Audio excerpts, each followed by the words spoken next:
Like these examples, a variable name must start with a letter or the underscore character. A variable name can only contain alphanumeric characters and underscores.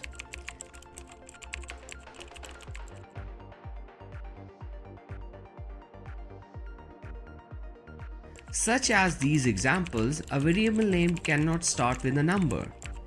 A variable name cannot be any of the Python keywords. There are several techniques to make variables more readable.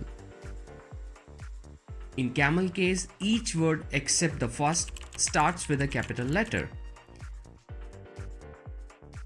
Under Pascal case, each word starts with a capital letter. For Snake case, each word is separated by an underscore character.